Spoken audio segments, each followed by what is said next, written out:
Subramanya Subramanya happy birthday. Good afternoon, good afternoon, good afternoon. अभी आवाज आ जाएगी, माइक ऑफ था।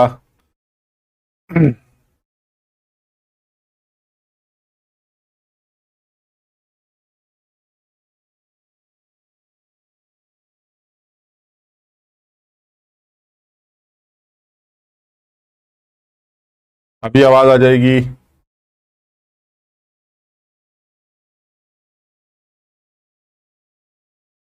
Good afternoon, good afternoon. मैं एकदम ठीक हूं, तुम लोग कैसे हो भाई?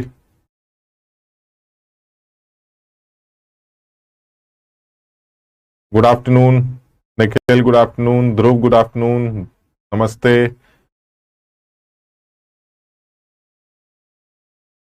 Good afternoon Kartika, Chaitanya, good afternoon, hello. Abuj, good afternoon, good afternoon. सब लोग आ गए हैं भाई, वेरी गुड। चलो, पुष्पा गुड आफ्टरनून, सदफ वालेकुम, अक्षत,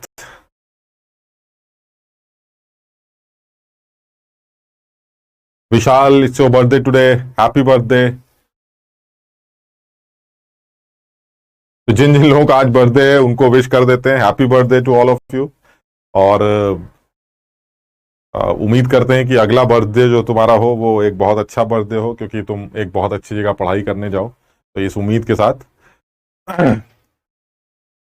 ठीक। तो आज थोड़ा सा आगे बढ़ते हैं, ठीक। अच्छा, इसमें जो कल हमने बात की थी उसके ऊपर मैं एक आध सवाल और लाया हूं, एक बार उनको भी फटाफट कर लेते हैं ताकि थोड़ा सा और आगे बढ़ें, ठीक। तो जो सवाल है हमारे पास उनके बारे में अगर बात करें तो ये पहला सवाल ले लेते हैं। कल हम लोग ने सिंगल इलेक्ट्रॉन सिस्टम के ऊपर जो कुछ डेफिनेशंस हैं उनके बारे में बात की थी, तो उन्हीं डेफिनेशन से रिलेटेड, क्योंकि कल हमने सारी डेफिनेशंस कर ली थी, तो उनके ऊपर जैसे कल भी हमारी बात हुई थी, तो जैसे ये वाला सवाल है, इसको एक बार जरा सब लोग देखें कि एक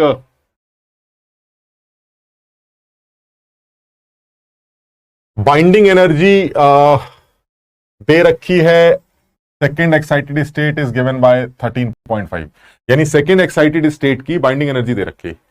इस इंफॉर्मेशन से तुम समझ ही रहे हो कि आइडेंटिफाई द सैंपल, तो इसका मतलब है जेड की वैल्यू इंटीजर आएगी, तभी आप सैंपल प्रिडिक्ट कर पाएंगे, वरना आप सैंपल प्रिडिक्ट नहीं कर पाएंगे।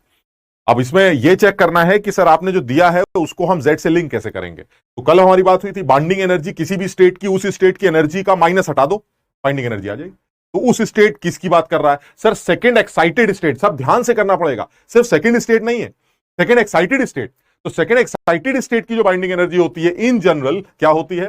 Binding energy of second excited state is binding energy of second excited state कितनी होगी सर? सेकेंड स्टेट की एनर्जी कितनी होती है? सेकेंड स्टेट की एनर्जी, सेकेंड एक्साइटेड स्टेट की एनर्जी कितनी होती है? Second excited state is what? Second excited state is n is equal to 3।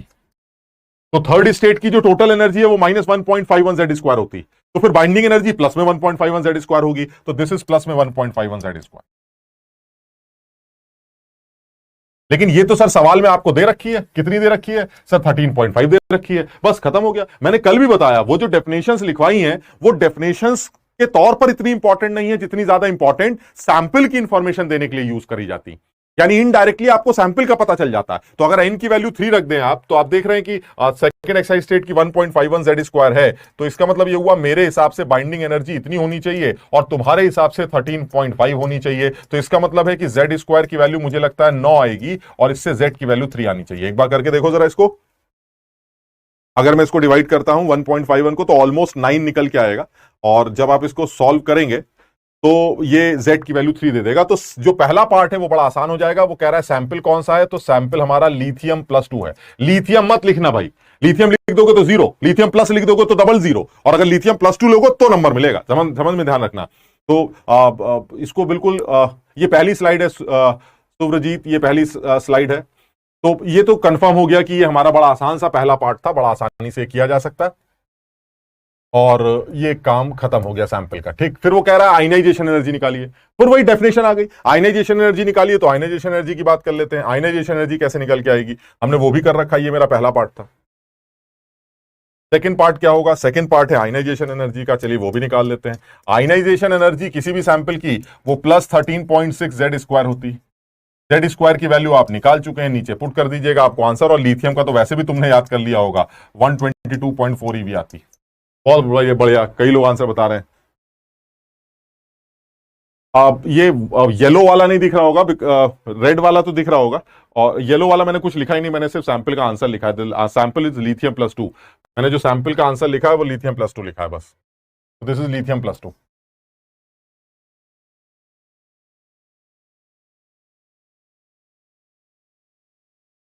फिर वो कह रहा है सर ऐसा थर्ड पार्ट भी बताइए, energy of photon required to cause the transition from second state to third excited state. वो photon कौन होगा, उसकी क्या एनर्जी होगी जो इस सैंपल में एक इलेक्ट्रॉन को सेकंड स्टेट से थर्ड एक्साइटेड स्टेट में भेजेगा। तो मैंने कहा देखिए ऐसा, सेकंड स्टेट की एनर्जी पता चल जाएगी, थर्ड एक्साइटेड स्टेट की एनर्जी पता चल जाएगी, और इन दोनों का जो भी डिफरेंस होगा उस एनर्जी को आपको बाहर से मांगना पड़ेगा, क्योंकि नीचे से ऊपर जाते वक्त एनर्जी मांगी जाती है। That is third postulate of bore. Bore ने बताया कि नीचे से ऊपर जाना है तो मांगो, ऊपर से नीचे आओगे तो फेंको। अब अगर आपको सेकंड से थर्ड एक्साइटेड स्टेट में जाना है तो आप एनर्जी मांगेंगे, कहां से मिलेगी आपको energy? That is Planck's theory. क्या थी हमारी इलेक्ट्रोमैग्नेटिक रेडिएशन का पार्टिकल नेचर, कि जो भी एनर्जी मिलती या जाती है वो पैकेट के फॉर्म में होती है, और उस पैकेट की एनर्जी hc/λ से निकाली जाती है। इसका मतलब ये हुआ कि अगर आपको एनर्जी चाहिए उस फोटोन की जो ये ट्रांजिशन कॉज कर रहा है, तो बड़ा आसान है, आप सेकेंड स्टेट से थर्ड एक्साइटेड स्टेट में जा रहे हैं। सब कुछ ध्यान रखना पड़ेगा। देखो मैं तो सॉल्व कर रहा हूं, लेकिन आपको यह काम करना पड़ेगा। आप इस बात का ध्यान रखिएगा, आपको यह काम करना है कि यह सारी वैल्यू सही रखनी है। सेकंड स्टेट समझना, सेकंड एक्साइटेड स्टेट नहीं है, सेकंड स्टेट यानी n = 2। और कहां गया, यहां सेकंड स्टेट यानी n = 2, और जाना आपको थर्ड एक्साइटेड स्टेट में है यानी n = 4। ये एक्साइटेड लेवल नहीं है, ये सेकंड स्टेट है सिर्फ। This is not excited state, so this will B second state and it will be third excited state. The value of n should be 4, so it will be from 2 to 4। आपको photon चाहिए, और photon की energy कितनी होती है? hc/λ।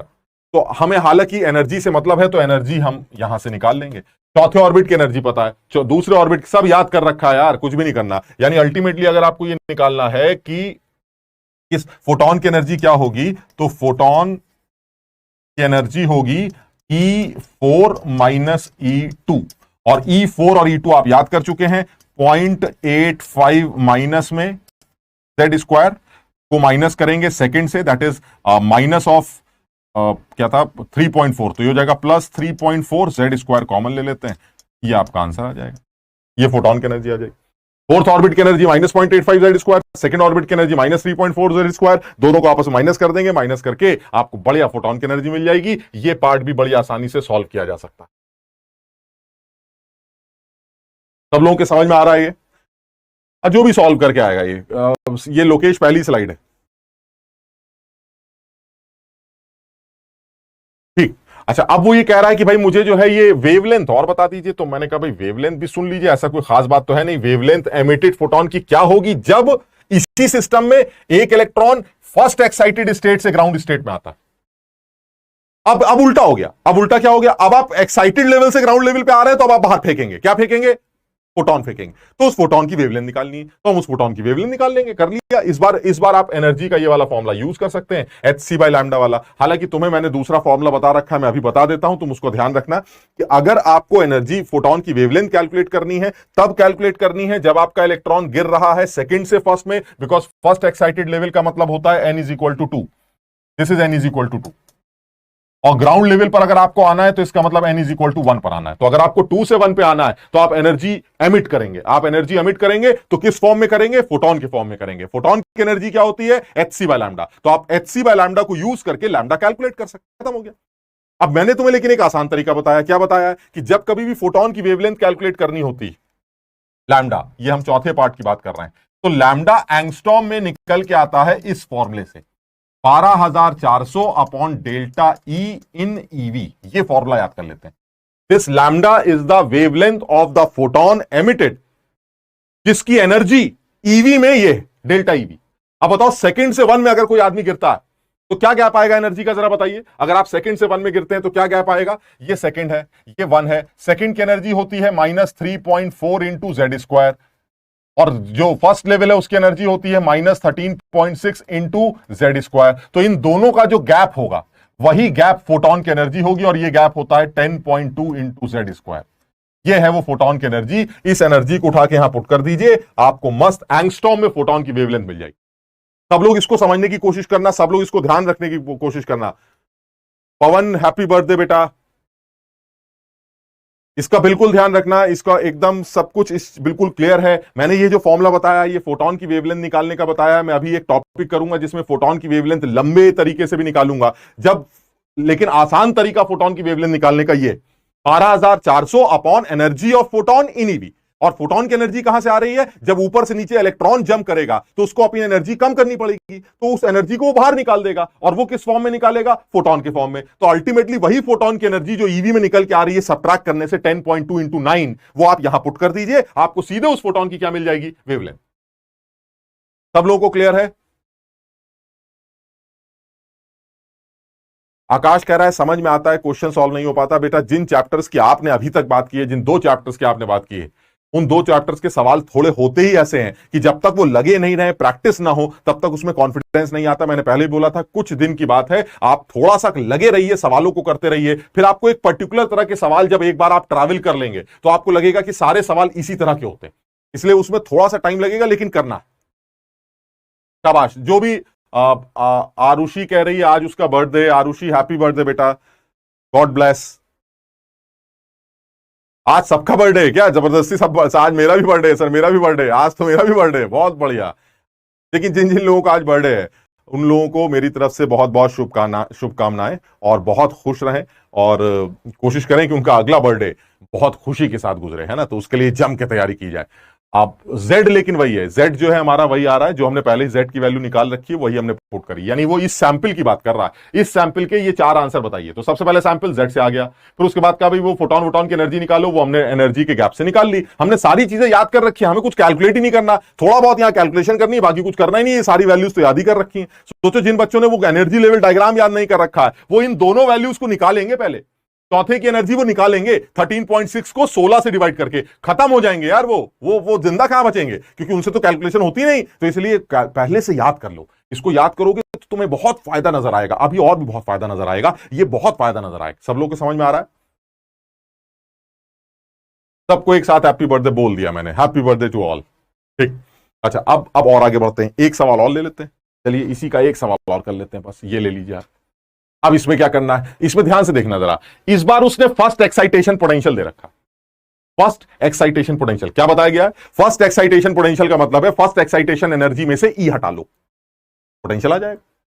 तो उस excitation potential को यूज करके फिर क्या निकल आएगा, Z। और एक बार Z आ गया तो ये सारे तमाम बकवास जो उसने पूछी है वो सब सॉल्व हो जाएगी। ये सब तुम समझदार हो, बड़ी आसानी से कर सकते हो, आराम से दिमाग लगाओ। और ये सब मुश्किल सवाल हैं यार, जिनको वो कॉन्सेप्ट्स क्लियर नहीं है और जिनको वो एनर्जी लेवल डायग्राम क्लियर नहीं है, उनके लिए ये सवाल दर्द है। समझो बात को, ये परेशानियां हैं कि सर ये चक्कर क्या है। फर्स्ट एक्साइटेशन पोटेंशियल है, कभी फर्स्ट एक्साइटेशन पोटेंशियल लिख देते हैं, कभी सेकंड स्टेट का एक्साइटेशन पोटेंशियल लिख देते हैं, कभी जो है फर्स्ट सेकंड एक्साइटेड स्टेट का पोटेंशियल लिख देते हैं, कभी कुछ लिख देते हैं। इनका क्या सिग्निफिकेंस है, आपको कल डिटेल में समझाया गया है कि फर्स्ट एक्साइटेशन पोटेंशियल को आप सेकंड स्टेट का भी एक्साइटेशन पोटेंशियल बोल सकते हैं, और आप उसको फर्स्ट एक्साइटेशन पोटेंशियल भी बोल सकते हैं, और आप उसको फर्स्ट एक्साइटेड स्टेट का भी एक्साइटेशन पोटेंशियल बोल सकते हैं। ये सारी बातें एक जैसी होती। समझ में आया ये, शाबाश, बहुत बढ़िया। Z की वैल्यू रखनी है बेटा, अरे अभी तो बताया था Z की वैल्यू मैंने रखी है। आप देखिए यहां पर जब आपने माइनस किया तो ये Z स्क्वायर साथ में चल रहा है, ये देखिए Z स्क्वायर साथ में चल रहा है। Z की वैल्यू तो रहे, ये सवाल ही शुरू ही Z से हुआ है। ये जो इंफॉर्मेशन मैंने आपको दी है कि जो आपका बाइंडिंग एनर्जी है 13.5, यहां से ही तो Z निकल के आया। ये देखिए थर्ड स्टेट की बाइंडिंग एनर्जी 1.51 Z स्क्वायर होनी चाहिए, उनके हिसाब से 13.5 है, बस वहीं से Z आ गया। और एक बार Z आ गया तो बाकी सारे सवाल सॉल्व हो गए। यानी वो कोई भी इंफॉर्मेशन देगा इनडायरेक्टली Z के लिए दे रहा है, इसलिए वो डेफिनेशंस पता होनी चाहिए, उनका मतलब पता होना चाहिए। एक बार Z आ जाएगा तो अपने आप एनर्जी लेवल डायग्राम को यूज करके इधर से उधर की एनर्जी निकालो, उधर से इधर को घटा दो, फोटोन निकालो, ये निकालो, वो निकालो, सब निकल आए। क्लियर है ना। सी पार्ट को रिपीट करने की बात कर रहे हैं। Energy of photon required to cause the transition from n is equal to 2 to n is equal to 4। Third excited state का मतलब 4, यानी 2 से 4 में जाना है। तो अगर 2 से 4 में जाना है तो 2 वाली और 4 वाली की एनर्जी का डिफरेंस ही तो खाओगे। यानी अगर आपका इलेक्ट्रॉन 2 पर है और आपको 4 में जाना है, एनर्जी बढ़ानी है, तो वो फोटोन खाएगा। कितना खाएगा सर? 2 और 4 की एनर्जी का डिफरेंस, और 2 और 4 की एनर्जी का डिफरेंस ही होता है। आपको याद करने के लिए बोला है मैंने, देखिए 2 और 4 की एनर्जी याद करिए, देखिए पीछे वो डिफरेंस निकल आएगा और वही डिफरेंस फोटोन की एनर्जी हो जाएगी, क्योंकि वही एनर्जी खाकर ही तो वो 2 से 4 में जाएगा। क्लियर है? शाबाश। तो जो भी इसका वेवलेंथ निकल के आएगा, हाँ टेस्ट डिस्कशन होगा बेटा सूर्यांश, टेस्ट डिस्कशन होगा आज, तुम्हें टेस्ट डिस्कशन मिल जाएगा। मेरे ख्याल से इवनिंग में तुम्हें टेस्ट डिस्कशन मिल जाएगा। आज मुझे लगता है हम डीपीपी की जगह टेस्ट सॉल्यूशन देंगे, टेस्ट का डिस्कशन करेंगे। ठीक, और आगे बढ़ते हैं। एनर्जी जो है वो कौन सी है? एनर्जी डेल्टा ई, ये वो एनर्जी है जो फोटोन की एनर्जी, यानी अगर आपको ऊपर से नीचे आप आते तो ऊपर से नीचे आने पर जो भी फोटोन निकल के आएगा उसकी एनर्जी ईवी में आ जाएगी, क्योंकि ऊपर वाले की एनर्जी भी पता है और नीचे वाले की भी एनर्जी पता है। तो जो भी एनर्जी निकल के आएगी वो उठा के यहां रख दीजिएगा फॉर्मूले में। This is the energy of photon emitted. ये वो उस फोटोन की एनर्जी है जो ऊपर से नीचे कूदी मारने से बाहर निकल के आ रहा है। तो उस फोटोन की एनर्जी कैसे निकलेगी? ऊपर का एनर्जी पता है, नीचे की एनर्जी पता है, दोनों को माइनस कर दो, फोटोन की एनर्जी आ गई, और उस फोटोन की एनर्जी को यहां पुट कर दो, फोटोन की वेवलेंथ सीधे ही एंगस्ट्रॉम में निकल आई। क्लियर है? शाबाश। डेल्टा ईवी ही तो बता रहे हैं, delta E EV is the energy of photon. इसको कहीं मेंशन कर लो ना, बहुत बुलवाते हो। Delta E in EV is the energy of photon in EV.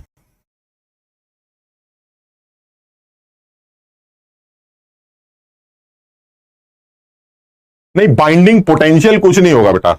अब बाइंडिंग पोटेंशियल की कोई डेफिनेशन नहीं है, लेकिन ये कि बाइंडिंग एनर्जी तक तो है। तुम ये सोच रहे हो कि ionization energy, ionization potential, excitation energy, excitation potential, binding energy, binding potential, तो ऐसा कोई वर्ड है नहीं। लेकिन अगर वो देता है तो तुम समझ जाना यार, ई में से बाइंडिंग एनर्जी में से ई हटा ली, और क्या मतलब इसका। ठीक, आगे बढ़ते हैं। अब जरा ये वाला सवाल करते हैं। वो कह रहा है the first excitation potential of hydrogen like sample is 15 volt. अब इसको भूल जाते हैं। तुम बताओ, हाइड्रोजन लाइक सैंपल का अगर एक्साइटेशन पोटेंशियल फर्स्ट 15 वोल्ट है, तुम्हारे हिसाब से क्या होना चाहिए? First excitation potential. Sir first excitation potential का मतलब है कि आप जो है पहले ग्राउंड लेवल से एक्साइट होंगे पहली बार, और पहली बार आप एक्साइट होंगे तो कहां जाएंगे? This is the first excitation potential. अब first excitation potential, first excitation energy में से ई हटा के निकाला जाता है, और फर्स्ट एक्साइटेशन एनर्जी कितनी होगी? फर्स्ट एक्साइटेशन एनर्जी होगी, या फर्स्ट एक्साइटेशन पोटेंशियल ही लिख देते हैं। फर्स्ट एक्साइटेशन पोटेंशियल जो होगा वो होगा 10.2 Z स्क्वायर वोल्ट। एक बार चेक करो जरा सब लोग, what is the difference between 1 and 2? The difference between 1 and 2 is 10.2 EV। तो इसका मतलब हुआ first excitation potential should be 10.2 Z square V। और हमारे हिसाब से सवाल में दिया कितना गया है? सर सवाल में तो हमने आपको 15 वोल्ट दे रखा है, तो अगर आपने सवाल में मुझे ये 15 वोल्ट दे रखा है तो मैं इसको 15 से इक्वेट कर दूंगा, आप इसको 15 से इक्वेट कर दीजिए। चलिए ठीक है सर, 15 से इक्वेट कर दिया। अब तुम देख रहे हो इसमें क्या गड़बड़ है? गड़बड़ ये कि जो Z स्क्वायर की वैल्यू है वो बड़ी फर्जी आ रही, 15/10.2। अब जब बनाने वाले ने अकल नहीं लगाई तो तुम क्यों अकल लगा रहे हो? सर Z कैसे निकालेंगे, ये तो इंटीजर ही नहीं आएगा। अरे ना है भाड़ में जाए, इंटीजर आए ना, तुमसे कौन सा पूछा गया Z? क्या यहां पूछा गया Z की वैल्यू? नहीं, तुम्हें तो Z स्क्वायर यूज करना है, तुम Z स्क्वायर यूज करते हैं ना, बस बात खत्म। क्लियर है? कल मैंने तुम्हें यही समझाने की कोशिश की, जब उसको Z इंटीजर देना होगा तो तुमसे पूछ लेगा सैंपल का नाम क्या, जैसे इससे पहले वाले सवाल में Z3 आ रहा था, आपने पूछ लिया। आज Z अजीब सा आ रहा है, वो पूछ ही नहीं रहा कि भाई सैंपल कौन सा, क्योंकि जैसे ही वो पूछेगा सैंपल कौन सा, तुम गाली देना शुरू कर दोगे कि साले अजीब सा का सवाल बनाया, इसमें Z स्क्वायर की वैल्यू ऐसी दे रखी है जिसमें Z इंटीजर ही नहीं आ रहा। तो वो कह रहा मैं पूछ भी तो नहीं रहा हूं, मैं कौन सा पूछ रहा हूं कि सैंपल कौन सा है। समझ रहे हो ना मेरी बात को? तो यानी जो Z स्क्वायर है, वो Z स्क्वायर जो भी आ रहा है आप इसी को यूज करिएगा, बस सैंपल की बात नहीं करिए आप। अब कैसे यूज करेंगे सर, ये बताइए, हमें निकालना क्या क्या है? एक तो सर आयनाइजेशन एनर्जी निकालनी है, ये देखिए, और एक सेकेंड एक्साइटेशन पोटेंशियल निकालना है। अब तो यार आसान है, जब Z स्क्वायर पता चल गया तो सब निकल आता है। आयनाइजेशन एनर्जी कितनी होती है? Ionization energy 13.6 Z square. Z square की वैल्यू आपको आती, वही वैल्यू सीधे रख देते हैं। ये आपका एक आंसर आ गया, आयनाइजेशन एनर्जी निकल आई। फिर आपसे पूछा जा रहा है second excitation potential. What is second excitation potential? Second excitation potential second excitation potential का मतलब है कहां से कहां जाना है, second excitation, this is first excitation.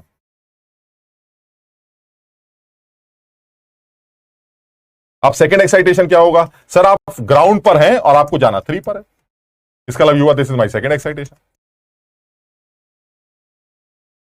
इसका मतलब ये हुआ सेकेंड और फर्स्ट और थर्ड का जो डिफरेंस होगा वो सेकेंड एक्साइटेशन एनर्जी दे देगी, उसमें से ई हटा लेंगे। अब बताइए फर्स्ट और थर्ड का डिफरेंस क्या होता है, first is -13.6, third is 1.51, the difference is 12.09। इसका मतलब ये हुआ this will B 12.09 into Z square volt. Z square की वैल्यू उठा के पुट कर दीजिए, आपका आंसर आ जाएगा दिस इज 12.09 इंटू 15/10.2 वोल्ट। ये आंसर है। शाबाश। साद अली क्यों नहीं आया बेटा? अरे आयनिक इक्विलिब्रियम तो इतने मजे में निकलेगा कि तुम सोच भी नहीं सकते यार। आयनिक इक्विलिब्रियम तो मतलब मेरा 2 चैप्टर तो मेरे इतने जबरदस्त फेवरेट है कि आप मैं बता नहीं सकता तुम्हें।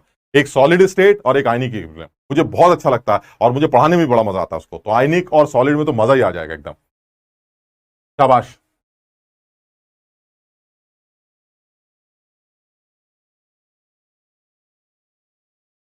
ठीक है, ठीक है। तो ये आप समझो, जैसे मैं अगर तुमको ऐसे ऐसे ऐसे समझ नजर आ, मैं तुम्हें 2 मिनट का टाइम दूं और तुमसे कहूं कि हर बच्चा मुझे एक सवाल बना के दिखा दे इस टॉपिक, तुम कहोगे सर 2 मिनट में तो हम 4 सवाल बना देंगे। सर एक्साइटेशन पोटेंशियल दे रखा है, एक्साइटेशन एनर्जी निकालिए, एक्साइटेशन एनर्जी दे रखी है वो निकालिए, वो दे रखा है, ये आयनाइजेशन एनर्जी निकालिए, आयनाइजेशन एनर्जी दे रखी है, सर बाइंडिंग एनर्जी निकालिए, सर बाइंडिंग एनर्जी दे रखी है, यहां से आके कूदने के फोटोन की वेवलेंथ निकालिए। आप 3600 सवाल बना सकते हैं, वो तो मैं ऐसे ही कर रहा हूं, आप और कहेंगे तो और सवाल बनते रहेंगे, उसे उल्टे सीधे खेलते रहिए आप।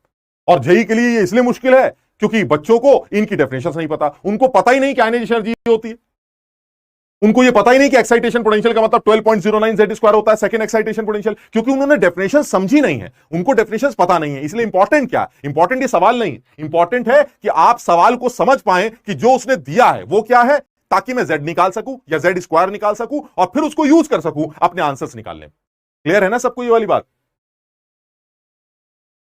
ऑर्गेनिक केमिस्ट्री के लिए कौन सी बुक करनी है? ऑर्गेनिक केमिस्ट्री के लिए अभी कोई बुक नहीं करनी, मैं बताऊंगा तुम्हें।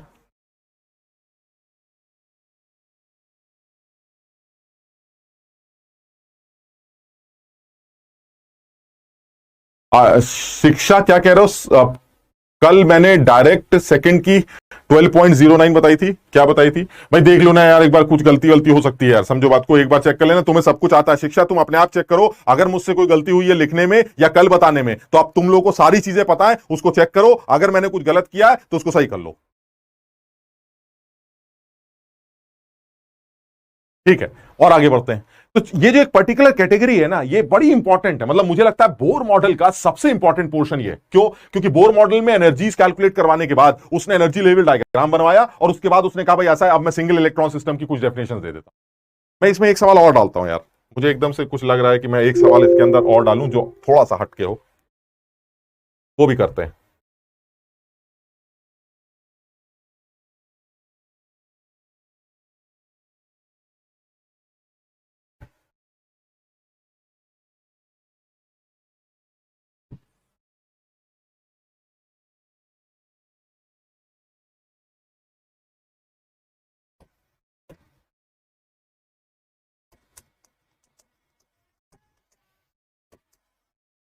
फाइंड आउट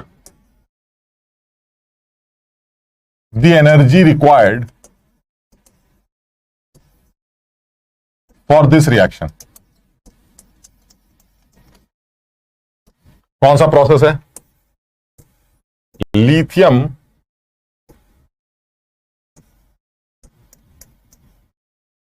इसकी एनर्जी निकाल ली, ठीक? गिवन क्या? गिवन है lithium converts into lithium plus, इसकी एनर्जी दे रखी है, कुछ कुछ भी ले लेते हैं यार, है ना, कुछ कुछ वैल्यू दे रखी है, 100 ले लेते हैं, 100 कुछ यूनिट के साथ, कोई यूनिट होगी, जूल वूल जो भी उसकी एनर्जी होती है ना, किसी भी यूनिट में ले लेते हैं। फिर दूसरी एनर्जी निकालते हैं, दूसरी वैल्यू दे रखी है लिथियम टू लिथियम प्लस 3, ये दे रखी है सपोज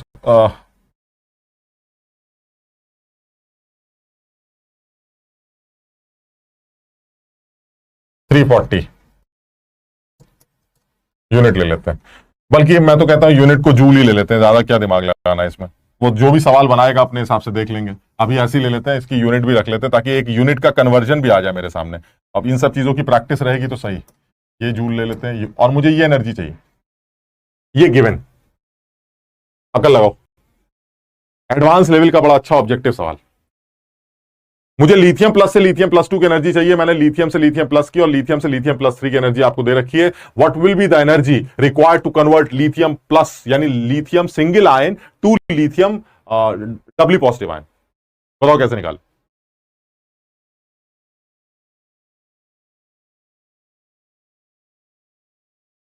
आप आयुषी मॉड्यूल की पीडीएफ बहुत मेरे ख्याल से आज कल के अंदर ही तुम्हें मिल जाएगी, बहुत जल्दी।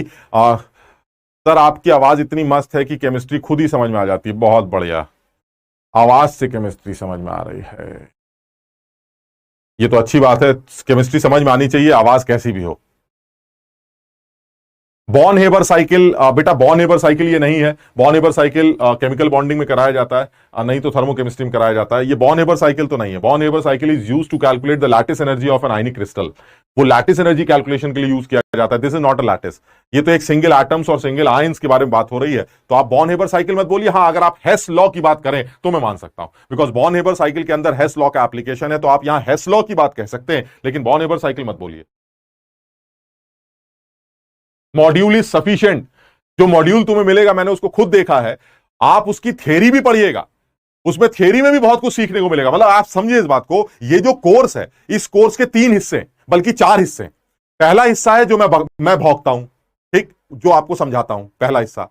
जो रह जाता है वो मैं कोशिश करता हूं डीपीपी में डाल दूं, ये दूसरा हिस्सा है। जो और रह जाएगा वो मैं आपको टेस्ट में दे दूंगा, आप टेस्ट कर लीजिएगा।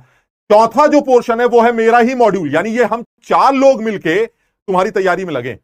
वो जो मॉड्यूल है वो कुछ और चीज सिखाए, यानी हर चीज आपको कुछ सिखाने के लिए दी जा रही। अब सोचो जो मैं पढ़ा रहा हूं वही तुम्हें मॉड्यूल में दे दूं, क्या फायदा हुआ उसका? इसका मतलब मॉड्यूल में कुछ ऐसी भी चीजें होंगी जो मैंने नहीं बताई, लेकिन मैं तुम्हें बताना चाह रहा हूं, क्लास में नहीं लेकिन अलग से सिखाना चाह रहा हूं, वो मॉड्यूल के थ्रू सिखाऊंगा।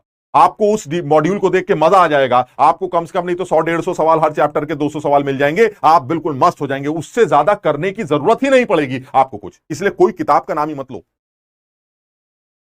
यशप्रीत कह रहा है ऑर्गेनिक मेरी बड़ी स्ट्रांग है सर, उसका कुछ जुगाड़ लगा दीजिएगा। ऑर्गेनिक की कोशिश करेंगे कि उसको कुछ कुछ इसी तरह से बना लें जिसमें सेब संतरों का खेल चलता है। आप देखेंगे कि आपको ऑर्गेनिक केमिस्ट्री में भी बड़ा मजा आएगा, बहुत आसान लगेगा। क्वेश्चन में करना क्या है बेटा? क्वेश्चन में जो करना है वो तुम्हें तो पता ही नहीं क्या करना है। करना तो मुझे तो ये बताना था कि लिथियम प्लस को लिथियम प्लस 2 में कन्वर्ट करने के लिए कितनी एनर्जी चाहिए। Find out the energy required for this process. कितनी एनर्जी की रिक्वायरमेंट, ये सवाल। इंफॉर्मेशन क्या दे रखी है कि लिथियम का लिथियम प्लस में अगर कन्वर्जन हो तो 100 जूल एनर्जी निकलती है। अब जो भी यूनिट है, जूल पर मोल वोल जो भी लेना ले लो यार, मैं समझ रहा हूं बात को। मैं ऐसे कोई डेटा याद करके नहीं आया यार, मैं तो तुम्हें कुछ समझाना चाह रहा हूं बस, और कुछ नहीं। और फिर वो कह रहा है कि ठीक है सर, लिथियम को अगर लिथियम प्लस 3 में कन्वर्ट करेंगे तो कितनी एनर्जी चाहिए? वो कह रहा है 340 चाहिए। तो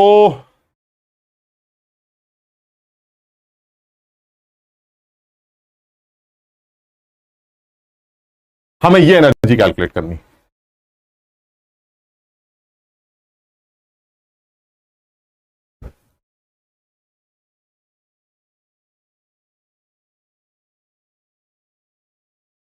निधि बोल रही है 122.4। अच्छा, निधि 122.4 तो ठीक नहीं लग रहा, because this is not ionization energy of lithium plus 2। मैं अकल लगाता हूं, तुम लोग असल में सवाल को समझ नहीं पाए। तुम लोग जिन लोगों ने ये सोचा था, मैं बताता हूं, सवाल देखने से यही लगता है इसमें। आप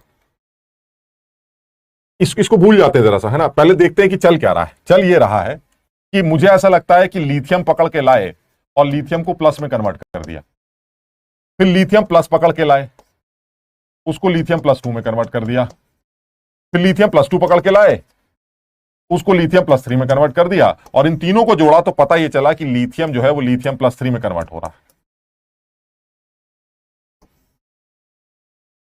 इस पाथ की एनर्जी E1 ले लेते हैं, इस प्रोसेस की एनर्जी को E2 ले लेते हैं, और इस प्रोसेस की एनर्जी को E3 ले लेते हैं, तो समझ में आता है कि इस प्रोसेस की जो एनर्जी E4 होगी वो E1 plus E2 plus E3 से निकाली जाएगी। क्लियर है? सबको क्लियर है ये वाली बात? अच्छा, अब सर ये बताइए आपने दे क्या रखा है? क्या मैंने आपको E4 दे रखा है? हाँ सर, आपने E4 दे रखा है, ये देखिए। ठीक है, E4 हो गया, इसको टिक कर देते हैं। E4 इज नोन, ये हमें नोन। अच्छा सर, E1 के बारे में क्या विचार है आपके? E1 is lithium to lithium plus, क्या दे रखा है? हाँ सर, वो भी आपने दे रखा है। चलिए, ये भी बहुत बढ़िया है। अब सर आपने और क्या दे रखा है? एक आपने लिथियम को लिथियम से लिथियम प्लस में जाने की भी एनर्जी दे रखी है। ठीक है सर। अब सर दिक्कत क्या है, आपने E2 और E3 नहीं दे रखा है। इक्वेशन मेरे पास एक ही है लेकिन अननोन दो है। सर ये तो मामला फंस गया, सवाल आधा रह गया। सवाल आधा नहीं रह गया, एक जो मैंने नहीं दे रखी वो तुम्हें पहले से पता है, and that is the conversion of lithium plus 2 into lithium plus 3, because now lithium plus 2 is a single electron system. Lithium plus 2 एक सिंगल इलेक्ट्रॉन सिस्टम होता है और उसकी एनर्जी आयनाइजेशन एनर्जी होगी जो तुम्हें निकालनी सिखाई गई। याद आ रही है ये वाली बात? तुम्हें ऐसा लग रहा है जैसे दो अननोन है, एक्चुअली अननोन एक ही है जो तुम्हें निकालना है। समझो बात। यानी अगर मैं लिथियम प्लस 2 से लिथियम प्लस 3 जाऊं, that means E3 is known and E3 is in terms of EV it is 122.4। अगर जूल्स में सारी चीजें चल रही हैं तो 1 जो भी कन्वर्जन होता है 1.6 इंटू 10⁻⁻19 जूल ऐसे करके। और अगर ये एक आदमी की है तो अवागाड्रो नंबर से मल्टीप्लाई करके देखो। अभी तुम ये सब करना मत यार, ये पर एटम निकल आई, ये पर मोल निकल आई।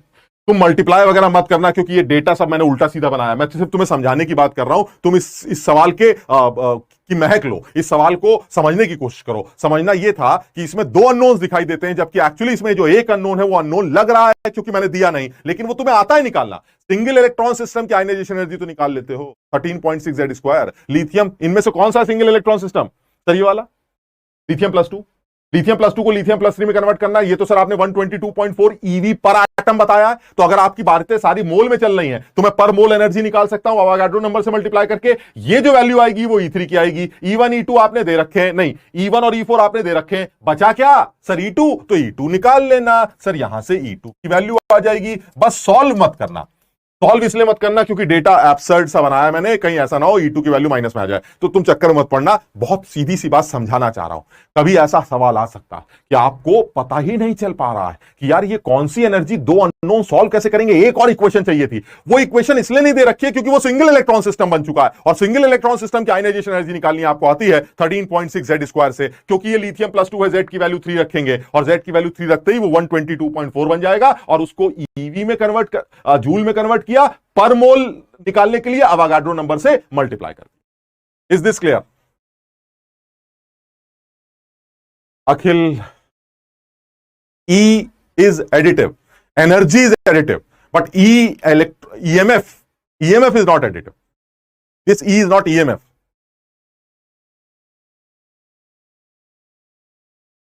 तोता प्रियदर्शनी रिपीट करवा रहे हैं, क्यों रिपीट करवा रहे हो? एक बार सर फोड़ो, अपने आप समझ में आएगा बेटा। बहुत सीधी सी बात है। सिंगल इलेक्ट्रॉन सिस्टम का मतलब है, भाई देखो ऐसा, तुम ये मानते हो इस पूरे खेल में चार बातें चल रही। पहली एनर्जी चाहिए, दूसरी चाहिए, तीसरी चाहिए, इन तीनों का सम चौथे के बराबर होगा। ये ठीक है। इन चौथे की वैल्यू दे रखी है, पहले की वैल्यू दे रखी है, दूसरे की निकालनी है, तो तीसरा पता होना चाहिए ना। सर तीसरा हमें पता नहीं, आपने दिया ही नहीं। अरे तीसरा मुझे पता है, बिकॉज यही तो है जो सिंगल इलेक्ट्रॉन सिस्टम। और सिंगल इलेक्ट्रॉन सिस्टम की आयनाइजेशन एनर्जी 13.6 इंटू Z² से निकाली जाती है। ये मैंने याद कर रखा है EV में। और सारी बातें जूल में चल रही हैं तो EV को जूल में कन्वर्ट किया, और सारी बातें पर मोल चल रही हैं तो ये मोल में कन्वर्ट कर दिया अवागाड्रो नंबर से मल्टीप्लाई करके। यानी आपको E3 भी पता चल गया, जो मैंने दिया नहीं लेकिन वो आपको पता था। यही इस सवाल का एक मेन पॉइंट है कि सर दो अननोन्स को कैसे सॉल्व करेंगे। एक्चुअली उसमें एक ही अननोन है जो तुम्हें निकालना है, क्योंकि एक चीज तो तुम्हें पहले से पता था। क्लियर है ये वाली बात? 3 कैसे निकाला? E3 is the ionization energy of lithium plus 2। यार ionization energy of lithium plus 2 कितनी आएगी भाई? अभी तो तुमने इतनी बार पहले वाले टॉपिक में याद किया था, 124 EV तो होती है। 13.6 इंटू 9 122.4 ही तो होती है। इसको जूल में कन्वर्ट कर लेना। जूल में इसलिए कह रहा हूं क्योंकि मैंने ये डेटा जूल में दे रखा है। अगर ये डेटा EV में होता तो EV में रख देते, करना ही नहीं कुछ। यानी अब जूल में कन्वर्ट करना है तो 122.4 और EV का जूल कन्वर्जन ये होता है। लेकिन ये पर एटम, EV पर एटम, ये जूल्स पर एटम आएगी। अगर आपको सारी यूनिट्स मोल में दे रखी हैं तो आप इसको मोल में भी कन्वर्ट कर सकते हैं। 122.4 into 1.6 into 10⁻⁻19 into Avogadro number, joules per mole. अगर एक की कितनी है, तो 1 मोल की Na से मल्टीप्लाई करके निकाल लीजिएगा, हो गया सॉल्व। पुलकित के समझ में आ गया है, सब लोगों के समझ में आ गया है। ईएमएफ वाला अंकित, हाँ वो गिब्स एनर्जी से होगा, बिकॉज ईएमएफ इज इंटेंसिव। आप उसको एक्सटेंसिव प्रॉपर्टी में कन्वर्ट कर देते हैं, क्योंकि ईएमएफ का एक्सटेंसिव कन्वर्जन डेल्टा जी होता है, तो आप डेल्टा जी को ऐड या सब्ट्रैक्ट कर सकते हैं।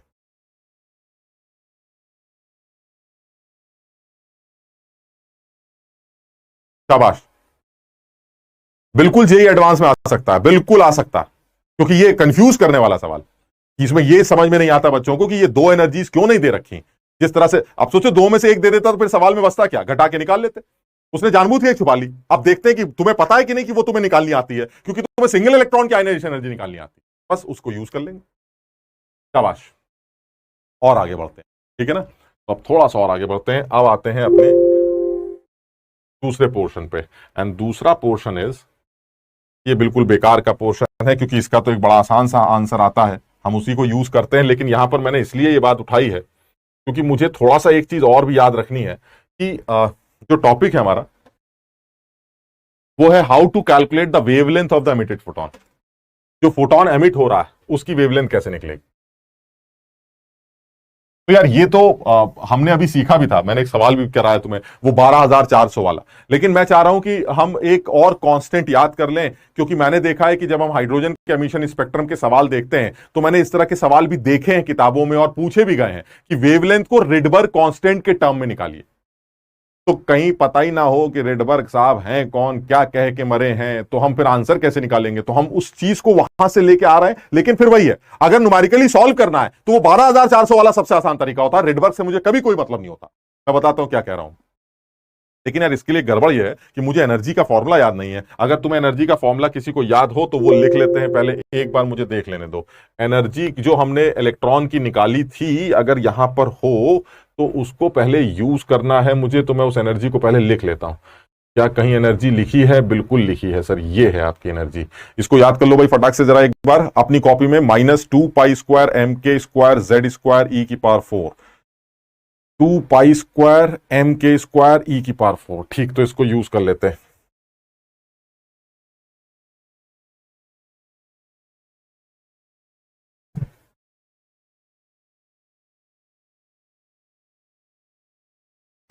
ठीक, तो अब देखो एक काम करते हैं, जो फोटोन एमिट हो रहा है वो क्यों हो रहा है? क्योंकि सर एक इलेक्ट्रॉन ऊपर से नीचे कूद ही मार रहा है। क्यों एमिट क्यों हुआ फिर? सर क्योंकि ऊपर एनर्जी ज्यादा थी, नीचे कम है। तो अगर उसको ज्यादा से कम में आना है तो कुछ एनर्जी बाहर फेंकेगा। वो किस फॉर्म में फेंकेगा? सर वो बंडल के फॉर्म में फेंकेगा। उस बंडल का नाम क्या होता है? सर उस बंडल का नाम तो फोटोन होता है। तो वही जो फोटोन निकल रहा है जब ऊपर से नीचे गिरते हैं आप, तो उस फोटोन की वेवलेंथ या उसकी एनर्जी कैसे निकलती है, ये सीख रहे हैं। कुछ नया नहीं है सर, आप ये सब कर चुके हैं, अभी पहले भी बताया आपने, कुछ नया नहीं है। लेकिन मैं थोड़ा सा एक डेरिवेशन दिखाना चाह रहा था, इसलिए ये बात बोल रहा हूं। लो इतनी देर बातें कर ली तो एनर्जी वाला फॉर्मूला भूल गया यार मैं। अब याद दिलाना भाई एक बार। यानी ऐसा कुछ हो रहा है कि आप जो हैं वो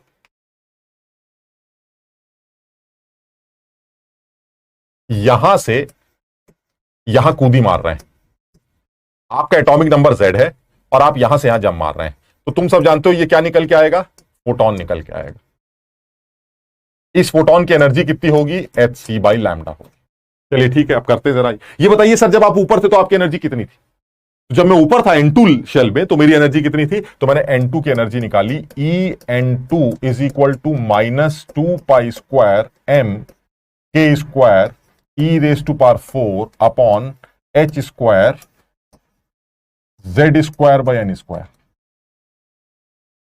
ये मेरी एनर्जी थी। फिर सर जब आप नीचे आए तब आपकी एनर्जी कितनी? तुम कहोगे सर इतने लंबे लंबे एनर्जी का फॉर्मूला क्यों लिख रहा है? आपने तो वो 13.6 eV बताया, ये उसी को यूज कर लीजिएगा। नहीं नहीं यार, मैं रिडबर्ग कांस्टेंट के बारे में बताना चाह रहा हूं, इसलिए मैं ये लिख रहा हूं। इसका यूज कुछ भी नहीं है। Now this is -2π² mk² e⁴ upon h² 1 upon z² upon n1²।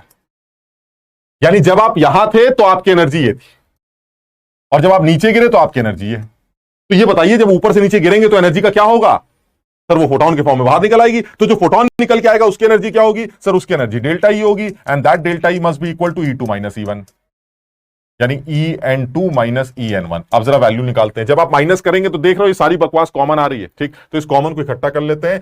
This minus this, यानी कि 2 pi square M K square E raise to power 4 upon H square common ले लेते हैं, बल्कि अंदर बचेगा, इसको भी कॉमन ले लेते हैं। चलो अभी लिख लेते हैं, Z square upon N1 square minus Z square upon N2 square. और सही से लिखें तो this will be equal to the energy of photon, जो कि एमिट होगी, क्योंकि इनका डिफरेंस ही किस फॉर्म में निकल के आएगा, इनका डिफरेंस ही फोटोन के फॉर्म में निकल के आएगा। तो H by lambda is equal to 2 pi square M K square E raise to power 4, Z square भी कॉमन ले लेते हैं, नीचे आ जाएगा एच स्क्वायर और अंदर बचेगा 1 upon N1 square minus 1 upon N2।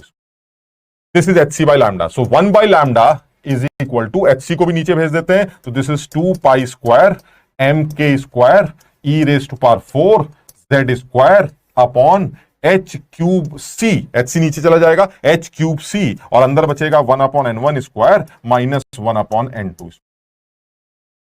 अब आप ध्यान से देखिए, इसमें तमाम लोग जो हैं वो अपने आदमी हैं। कौन कौन से लोग अपने आदमी हैं सर? ये सारी बकवास अपने आदमी,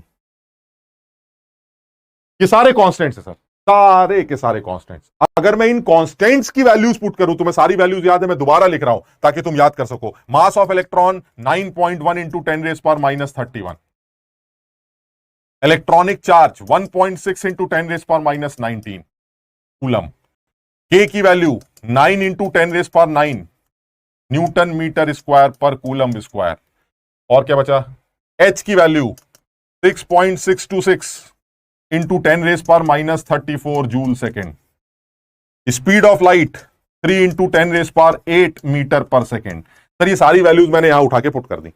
जब आप ये सारी वैल्यूज यहां उठा के पुट करेंगे तो आपको पता चलेगा कि ये खुद एक कांस्टेंट बनेगा और इस कांस्टेंट को रिडबर्ग कांस्टेंट का नाम दिया जाएगा। Now this is are Z square 1 upon N1 square minus 1 upon N2 square, और इस कांस्टेंट की वैल्यू इन सारी वैल्यूज को पुट करके निकाली जाएगी, और इस कांस्टेंट की वैल्यू चुपचाप कोने में याद कर लो, इट इज 109677 सेंटीमीटर इनवर्स। बात खत्म। मुझे ये आर के टर्म्स में तुम्हें इक्वेशन दिखानी थी, यानी मैं ये चाह रहा था कि तुम कम से कम इस इक्वेशन को ध्यान रखना। ये इक्वेशन क्या प्रोवाइड कर रही? This equation provides the wave number of that photon which is emitted. What is wave number? 1 by lambda, याद है? This is the wave number of that photon which is emitted during the transition of an electron from N2 to N1 in a single electron system whose atomic number is Z। इसी से आपको lambda भी मिल जाएगा। 1 by lambda को उल्टा कर देंगे तो लैम्डा निकल आएगा। तो लैम्डा निकालने का यह तरीका, लेकिन इस तरीके के अलावा भी मैंने तुम्हें तरीका बताया है। ये इतने घबराने की जरूरत नहीं है। ये फॉर्मूला देख के डर लगता है सर इतना लंबा चौड़ा, क्या कुछ नहीं कर रहे हैं। उस एनर्जी की बड़ी सी एक्सप्रेशन को सॉल्व करके एक कांस्टेंट की वैल्यू निकालना चाह रहे थे, R, and that R is Rydberg constant. यानी अल्टीमेटली जो इक्वेशन समझ में आती है वो इक्वेशन ये समझ में आती है कि जब कभी भी आपको फोटोन की वेवलेंथ या वेव नंबर निकालना हो तो आप इस इक्वेशन का सहारा ले लीजिए, 1 upon N1 square minus 1 upon N2 square. इस इक्वेशन का सहारा ले सकते हैं to calculate the wave number और wavelength of the photon emitted during the transition. अरे सर अभी तो आपने ये बताया था कि वेवलेंथ निकालने के लिए आप इस वाले इक्वेशन का सहारा लिया करिए।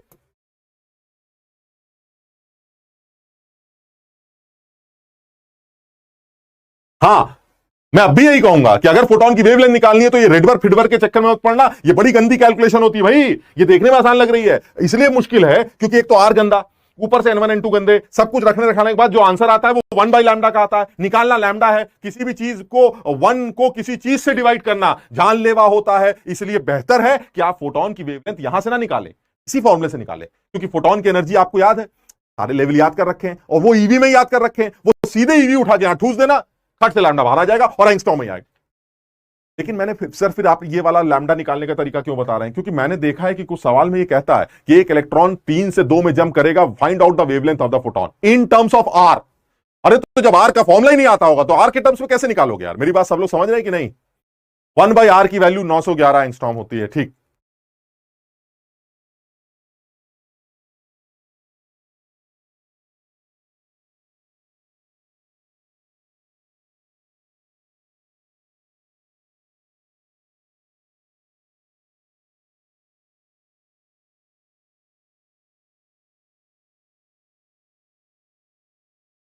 बिल्कुल अनुभव पूछ सकता है, वो इन कांस्टेंट्स की एक गलत वैल्यू तुमको दे दे और आपसे उसके बाद आंसर पूछे, तो उस केस में आप जो वैल्यू वो देगा उसी को यूज करके सॉल्व कर लेंगे। बिल्कुल पूछ सकता है। हमारे एडवांस लेवल पर वो साफ साफ लिख देता है कि जो आपने पढ़ा है उसको भूल जाइए। आप ऐसा भी सवाल दे सकते हैं जो एक कॉम्प्रिहेंशन पैसेज से लिंक हो, जिसमें बोले कि भाई ऐसा है, आज से ये डिसाइड हो गया कि नेगेटिव और नेगेटिव चार्ज एक दूसरे को अट्रैक्ट करेंगे और पॉजिटिव पॉजिटिव एक दूसरे को अट्रैक्ट करेंगे और निगेटिव और पॉजिटिव एक दूसरे को रिपेल करेंगे। आप बताइए ऐसा करें तो क्या होगा, वैसा करें तो क्या होगा। यानी वो कोई भी एक आर्बिट्री सिचुएशन कॉम्प्लेक्स कॉम्प्रिहेंशन में डालकर आपको डिराइव करने या कैलकुलेट करने के लिए मजबूर कर सकता है। इसीलिए तुम्हें डेरिवेशंस भी दिखाए जाते हैं कि कहीं कुछ ऊंच नीच हो तो डिराइव करके आप नए फॉर्मूले डिराइव कर सके।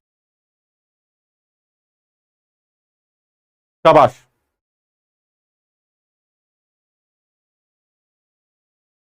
आप जिसके पास ये मटेरियल, जिसके पास जो भी मटेरियल है, आप उससे सवाल लगाएं, मैं मना नहीं करता। आप खुद देखेंगे कि आपको एक बार सवाल करने के बाद कभी ना कभी कुछ 2 महीने 3 महीने बाद या 4 महीने बाद रिवीजन की जरूरत पड़ेगी। उस टाइम पर आप दूसरा किसी मटेरियल से सवाल लगा लीजिएगा। सवाल कहीं बर्बाद नहीं होने जा रहे।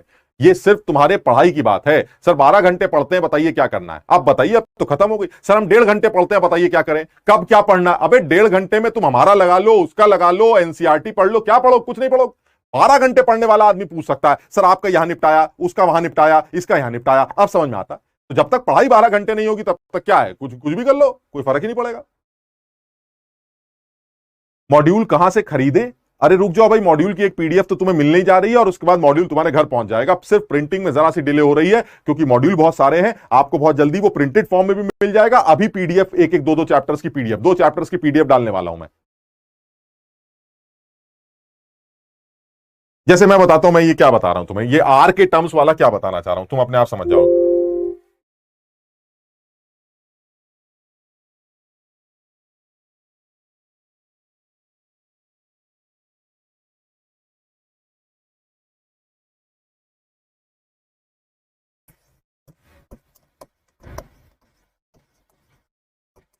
Find out wavelength of the photon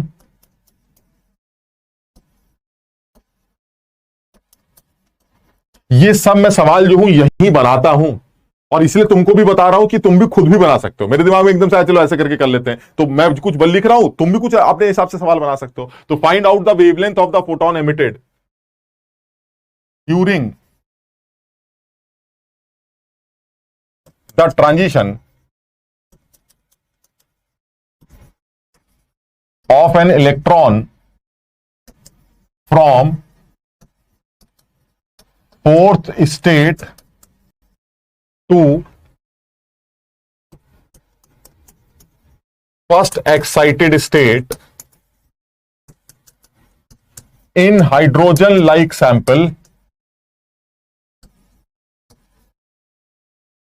whose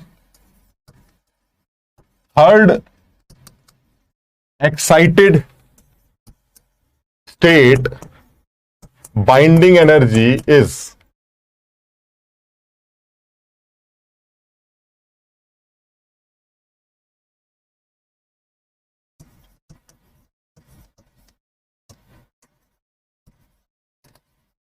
give your answer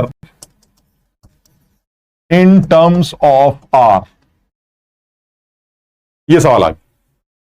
आप देखो, अगर मैं ये ना लिखता तो तुम मुझे सीधे सीधे आंसर लैम्डा की वैल्यू एंगस्ट्रॉम में निकाल के दिखाते। मैं दोनों आंसर निकाल के दिखाऊंगा, लेकिन मैंने पूछा मुझे आर के टर्म्स में चाहिए, तो मेरे जितने भी ऑप्शन होंगे वो 1/2R, 1/λ R/2R ऐसे करके ना इस तरह के होंगे। तो मुझे पता तो हो कि आर होता क्या है, इसलिए मैंने वो आर वाला फॉर्मूला भी तुम्हें बता दिया। अब तुम सवाल समझने की कोशिश करो। एक वेवलेंथ निकालनी है फोटोन की जो तब एमिट होगा जब उसका इलेक्ट्रॉन चौथे स्टेट से पहले एक्साइटेड लेवल में गिरेगा।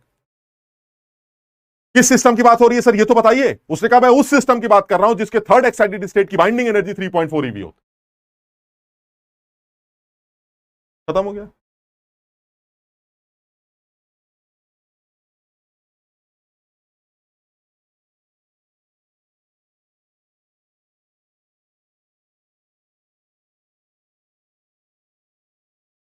पुष्पा, अगर इतना आप पढ़ाई कर रहे हैं जितना आपने लिखा है, अगर ये रेगुलर रहता है तो तुम मजा ही आ जाएगा। अंकित कह रहा है 36/5 आर। हाँ निकाल के देख लेते हैं, बिल्कुल सही है, एक बार चेक करें, मुझे आंसर पता नहीं। हाँ ये जेई मेंस में आता है सरोज, ये जेई मेंस के ही सवाल तो हैं, इसी को जेई एडवांस बना दो, इसी को जेई मेंस बोल दो, कोई ऐसा तो नहीं बम फोड़ देता है वो, अरे सिलेबस की तो बात करेगा। ये सब जेई मेंस है, एडवांस कुछ भी बोल दीजिए आप। और ये एडवांस लेवल मैं इसलिए बार बार बोलता हूं क्योंकि ये वो कैटेगरी है जो बच्चों को सेपरेट करती है अच्छे बच्चों को बुरे बच्चों से, क्योंकि वो डेफिनेशंस नहीं पढ़ते, उनको क्लैरिटी नहीं होती, वो सवालों में उलझते रहते हैं, और जब सोल्यूशन देखते हैं तो उनको लगता है ये तो आसान था। तो आप इसको एडवांस बोल दीजिए, चाहे आप इसको मेंस बोल दीजिए, ये तो हमें आना ही है, समझो बात को।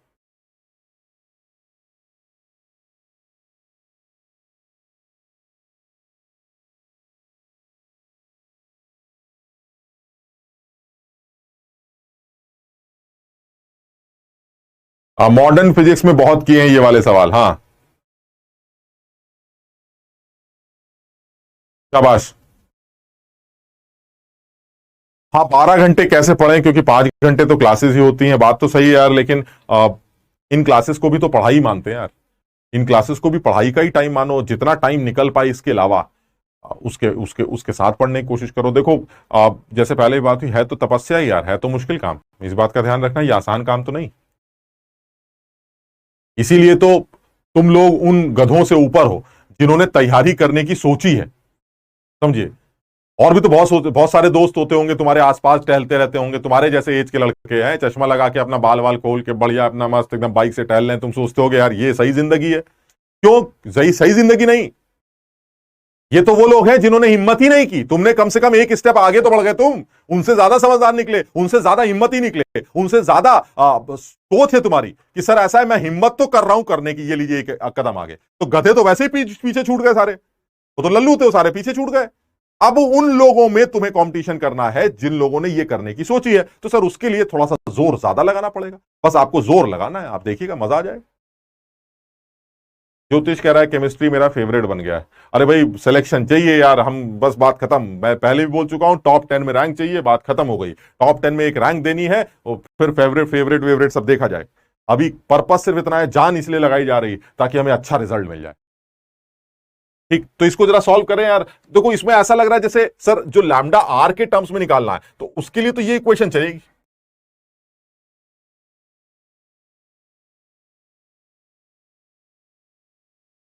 उसके लिए तो ये इक्वेशन चाहिए सर। अब इस इक्वेशन में जो जो चीजें चाहिए आप बता दीजिए, मैं निकाल लूंगा। तो चला चेक करते हैं, सबसे बड़ी दिक्कत क्या है, आर के टर्म्स में तो आंसर ही निकालना है, और N1 N2 दे रखा है, ये देखिए आप, फोर्थ स्टेट से फर्स्ट एक्साइटेड स्टेट, क्या हुआ, फोर्थ स्टेट से फर्स्ट एक्साइटेड स्टेट का मतलब 4 से 2, फर्स्ट एक्साइटेड स्टेट इज 2, इसका मतलब ये हुआ N1 N2 भी पता चल गया। तो हमारी इक्वेशन क्या बन गई, आर जेड स्क्वायर 1/2 का स्क्वायर माइनस 1/4 का स्क्वायर। ठीक, अब एक चीज बची हुई है Z square, sir Z square की वैल्यू चाहिए, वो जेड स्क्वायर की वैल्यू मैंने यहां से निकलवा दी। कौन सी binding energy, third excited state की। What is third excited state, fourth state. तो what is the fourth state binding energy, fourth state binding energy is 0.85 Z square, और सवाल में ही कितनी दे रखी है, 0.85 जेड स्क्वायर इज 3.4।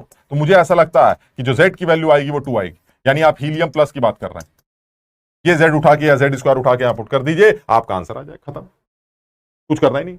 अब सर आपने इतनी मेहनत की, अगर हमें लैम्डा एग्जैक्टली निकालना होता एंगस्ट्रॉम में या कैसे निकालते, तो फिर इतना ड्रामा थोड़ी ना करते, वो सीधे कोने में चले जाते, बात खत्म करिए। आप जैसे ही ये पता चला कि आपका Z2 है, फिर आपने फोर्थ और सेकंड लेवल का गैप निकाल लिया, और फोर्थ और सेकंड लेवल का जो भी गैप आएगा, फोर्थ की एनर्जी कितनी होती है 0.85 माइनस में जेड स्क्वायर, और सेकंड की एनर्जी कितनी होती है, सेकंड की एनर्जी होती है -3.4 जेड स्क्वायर। इन दोनों का गैप निकालिए और इस गैप को 12,400 वाले फॉर्मूले में पुट कर दीजिए, यहां रख दीजिए गैप, आपको सीधे एंगस्ट्रॉम में लैम्डा मिल जाए। यानी एग्जैक्ट आंसर निकालना होता या आर वार की बकवास बीच में ना आ रही होती, तो मैं आंसर यहां से निकालता, क्योंकि इसमें कोई कैलकुलेशन ही नहीं, लेकिन यहां झंझट है। लेकिन क्योंकि आंसर आर के टर्म्स में निकालना है, तो आर के टर्म्स में निकाल लो, आर के टर्म्स में जो भी आंसर आएगा 3/r 3/4r आंसर, लेकिन तुम्हारे 36 आते हैं, ये कमाल की बात। सवाल आया नहीं कि जितने बच्चे, कोई हमसे पूछ रहा है कि सर इस क्लास में कितने बच्चे हैं, जितने आंसर है उस क्लास में उतने बच्चे हैं, ये समझ लीजिए आप, इतने कलाकार हो तुम कि सिंपल जोड़ना घटाना भी 36 तरीके से होता है। सबका आंसर अलग है। 1/2R, 1/3R, 4/3R, R 0.013, ये R वो R, सबका अलग। अरे भाई जरा 2-4 मिनट तसल्ली से कर लिया करो कुछ, ताकि खुद भी तो अच्छा लगे कि भाई ऐसा हमने कुछ आंसर सही निकाला है। आंसर मुझे पता नहीं है, हालांकि अब तुम्हारे हालात देख के लग रहे हैं कि मुझे को निकालना पड़ेगा इसका आंसर।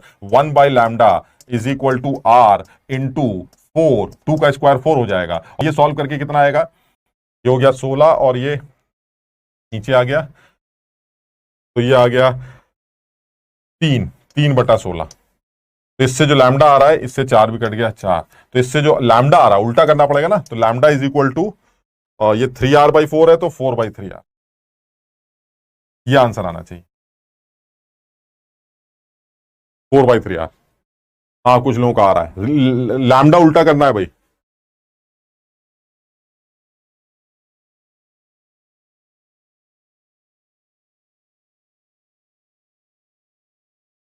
शाबाश। और एक बार और यार, एक बार और देख भी लेना, कहीं ऐसा ना हो मैंने ही कुछ गलत कर दिया, तो एक बार देख भी लेना। लेकिन पर्पस तुम समझ लो कि ये आर वाला कॉन्सेप्ट समझाने का पर्पस क्या है। इस आर वाले के कॉन्सेप्ट समझाने का पर्पस ये बिल्कुल नहीं है कि आप एमिटेड फोटोन की वेवलेंथ निकालें, लेकिन अगर एमिटेड फोटोन की वेवलेंथ आर के टर्म्स में पूछी जाए तो कम से कम ये फॉर्मूला पता होना चाहिए। अदरवाइज लैम्डा निकालने का, फोटोन एमिटेड फोटोन की वेवलेंथ निकालने का ये बेस्ट तरीका है। आप डेल्टा ई निकालिए, ऊपर और नीचे का गैप निकालिए, उस एनर्जी को उठाइए, सीधे यहां फेंक दीजिए, लैम्डा सीधे बाहर आ जाएगा एंगस्ट्रॉम।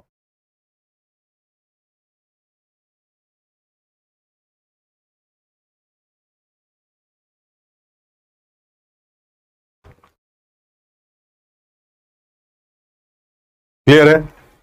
ठीक है, और आगे बढ़ते हैं।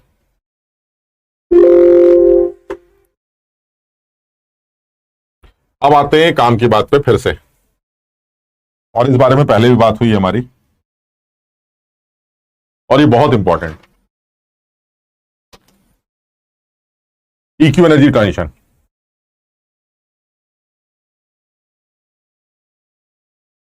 अरे विवेक कह रहा है मेरा आंसर गलत है, तो विवेक भाई तू आंसर सही कर ले, मैंने जल्दबाजी में जो भी किया, हो सकता है गलत किया हो, जिसको लग रहा है वो आंसर एक बार सही कर ले।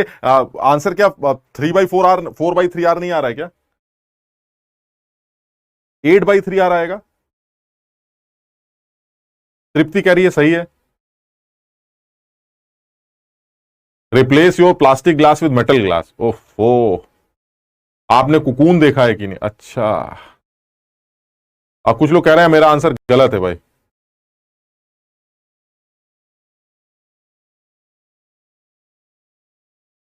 यार एक बार आंसर चेक कर लेना भाई, अब ये सब क्या टाइम पास करवा रहा हो, अपने काम की बात करते हैं। ठीक, एक बार आंसर चेक कर लेना, जो करना था जो बताना था मैंने बता दिया आपको। ठीक, अब ये इक्विव एनर्जी ट्रांजिशन की बात करते हैं, बड़ा इंपॉर्टेंट कॉन्सेप्ट है यार। इसका मतलब क्या है? इसका मतलब यह है कि क्या यह हो सकता है कि एक हाइड्रोजन लाइक सैंपल इधर हो और एक हाइड्रोजन लाइक सैंपल इधर। इस हाइड्रोजन लाइक सैंपल में एक इलेक्ट्रॉन किसी एक पर्टिकुलर ऑर्बिट से किसी दूसरे पर्टिकुलर ऑर्बिट में जंप कर रहा है, तो फिर फोटोन एमिट करेगा, उसकी एक एनर्जी होगी। ठीक, दूसरा जो हाइड्रोजन लाइक सैंपल है उसमें भी एक इलेक्ट्रॉन किसी पर्टिकुलर ऑर्बिट से किसी दूसरे पर्टिकुलर ऑर्बिट में जंप कर रहा है, वो भी फोटोन एमिट करेगा, उसकी भी अपनी एक एनर्जी होगी। तो क्या ये पॉसिबल है कि ये दोनों तरफ से जो फोटोन निकल के आ रहे हैं उनकी एनर्जी सेम हो? अगर ऐसा है तो इसे इक्यू एनर्जी ट्रांजिशन बोला जाता है। इक्यू मतलब सेम एनर्जी ट्रांजिशन, यानी in case of two different hydrogen like samples, क्या ये पॉसिबल है कि दो ट्रांजिशंस अलग अलग तरह के वो सेम एनर्जी के? इसे हम पढ़ना चाह रहे हैं। तो हम लोगों ने बात की है। मेरा आंसर सही है, thank you so much.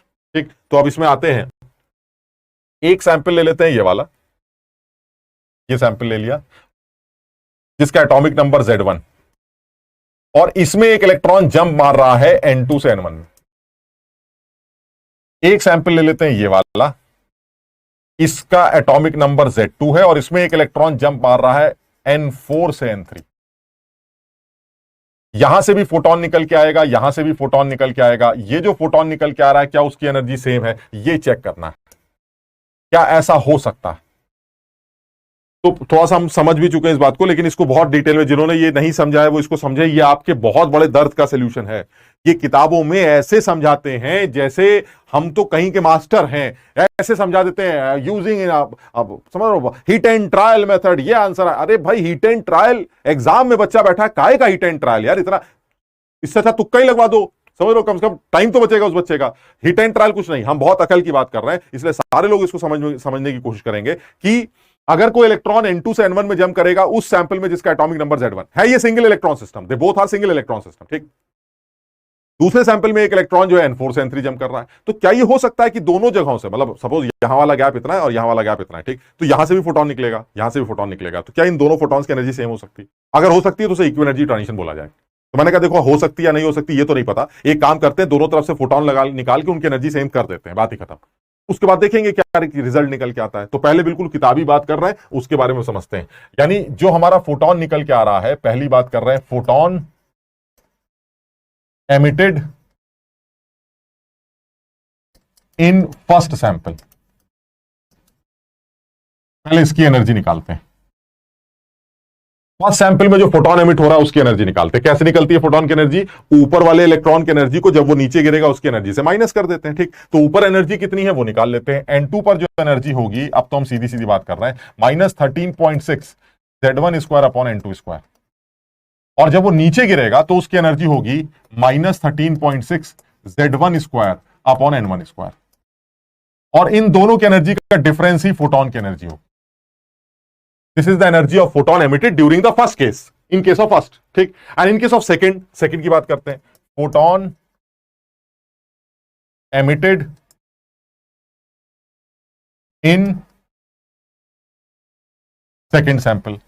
Second sample में भी निकाल के देख लेते हैं। सेकंड सैंपल में क्या होगा? सेकंड सैंपल में फिर वही है, जब वो ऊपर रहा होगा तो उसकी energy -13.6 Z2 square upon N4 square रही होगी। और जब वो नीचे गिरेगा तो उसकी energy -13.6 Z2 square upon N3 square रही होगी। दोनों को माइनस कर देंगे तो फोटोन की एनर्जी निकल आएगी। This is the energy of photon. For equi energy transition क्या होना चाहिए?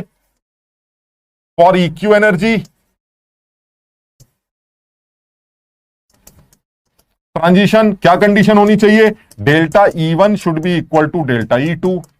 क्यों? क्योंकि इधर से जो फोटोन निकल के आ रहा है और जो उधर से फोटोन निकल के आ रहा है उसकी एनर्जी सेम होनी चाहिए, ठीक है ना?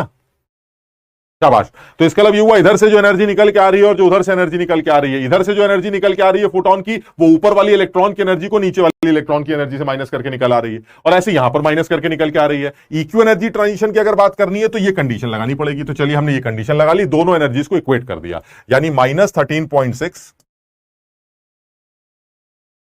Z1 square upon N2 square -13.6 Z1 square upon N1 square should be equal to -13.6 Z2 square upon N4 square -13.6 Z2 square upon N3 square.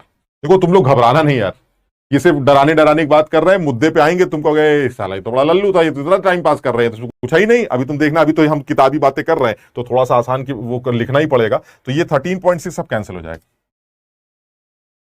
जब ये सब कैंसिल हो जाएगा तो जो बचेगा वो क्या बचेगा वो लिख लेते हैं। जो बचेगा वो बचेगा Z1 square upon N1 square minus Z1 square upon N2 square is equal to Z2 square upon N3 square minus Z2 square upon N4 square, ये बचेगा।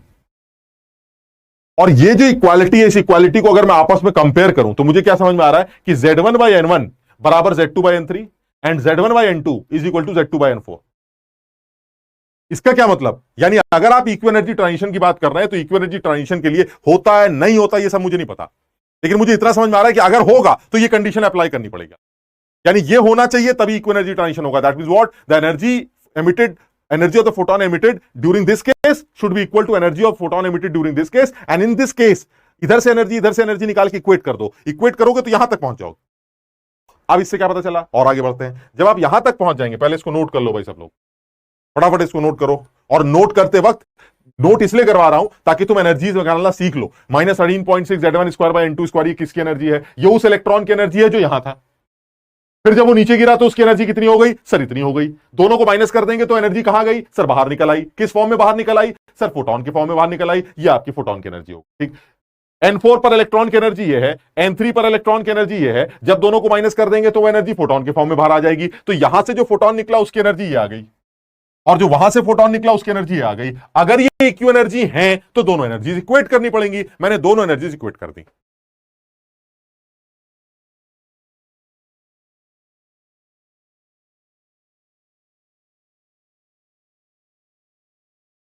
N2 minus N1, N2 minus N1 plus 1। Jitesh, ये spectral lines, number of spectral lines का formula जो तुम लिख रहे हो, N2 minus N1 upon N2 minus N1 plus 1 divided by 2। ये स्पेक्ट्रल लाइंस का, अभी हाइड्रोजन का एमिशन स्पेक्ट्रम तो पढ़ना ही नहीं हमने, अब करेंगे उसको। N4 माइनस N3 होगा ना sir, N4 minus N3। N4 minus N3 क्या होता है? हाँ, N4 की एनर्जी माइनस N3 की एनर्जी, सही तो लिखा है। तुम लोग यार बार बार मेरी बात गलत करते हो, अपना नहीं, तुम इतने सारे आंसर गलत देते हो, मैं कुछ बोलता हूं, अब मैंने कहीं कुछ गलती लिख दी, सर आपने ये गलत लिख दिया, आपने ये गलत लिख दिया, मेरे पीछे पड़ जाते हो।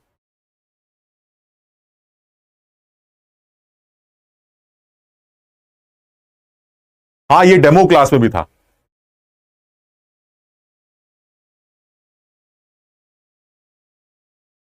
तृप्ति करिए, साइड हो जाइए, लीजिए साइड हो गए।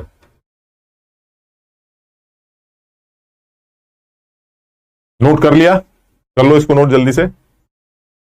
ठीक, अब जरा इसमें इसी में थोड़ा सा आगे बढ़ते हैं कि भाई आप यहां तक पहुंच गए, ठीक। अब इसको हम इंटरप्रेट करते हैं, इस बात को इंटरप्रेट करके देख लेते हैं क्या इंटरप्रिटेशन है हमारा। हमारा इंटरप्रिटेशन ये है,